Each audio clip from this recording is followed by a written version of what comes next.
Yo mga idol, kamusta? Sports Talk PH nga pala. Ang pahayag ni Pierce at Navarrete, pag-usapan natin yan mga idol.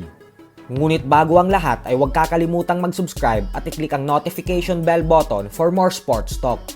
So matapos nga po ng hindi inaasahang pagkatalo ng WBO International Featherweight Champion Elijah Pierce, kung saan nasilat ito ng underdog na si Lorenzo Parra via second round technical knockout, ay talagang pinagtatawanan po ito ng maraming Pinoy boxing fans ngayon, partikular ng mga tagahanga ng ating pambato na si former 3 Division Champion Angas ng Pinas, General Casimero.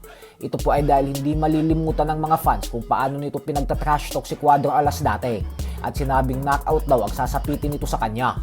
Bukod dyan ay nang matalo si Casimero kay Kunosoki Kameda, ay bumanat rin si Pierce na wag daw mag-iingay ang mga Pinoy fans na may pag-asa pang manalo sa kanya si Casimero, at isama mo pa dyan ang paghahamon nito sa Japanese monster na Oya Inoue.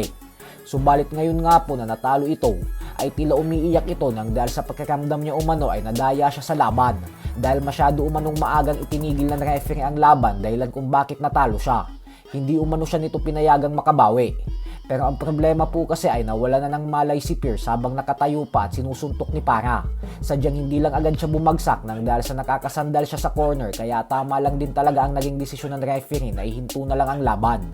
Ganun pa man ay nakiusap agad si Pierce kay Lorenzo Parra na kung pupwede umano ay bigyan siya nito ng rematch, bagay na kinasahan naman agad ni Parra.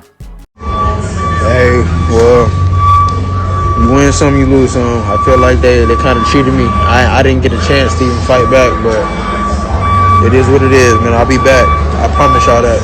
I'm getting my rematch too. Best believe. This ain't the end, man. I appreciate everybody's support.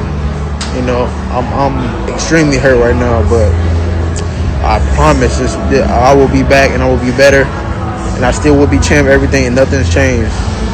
So I love y'all. Thank y'all for the support. I'll be back.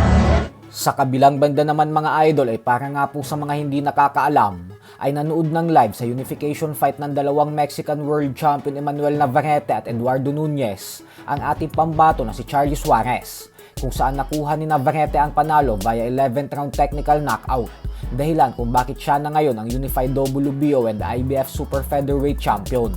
At pagkatapos nga po ng laban ay nagkrusang landas ni Navarrete at Suarez, kung saan nagkasinyasan pa ito ng rematch, kaya mukhang kakasana talaga ulit si Navarrete para sa ikalawa nilang pagtutuos. Ayon naman kay Suarez ay binabati niya daw si Navarrete sa panalo nito. Walang duda umano na isang tunay naman dirigma talaga si Navarrete, pero kailangan na daw nilang tapusin ang kanilang unfinished business. Vaquero! ¡Vai Suárez! ¡Vai Suárez!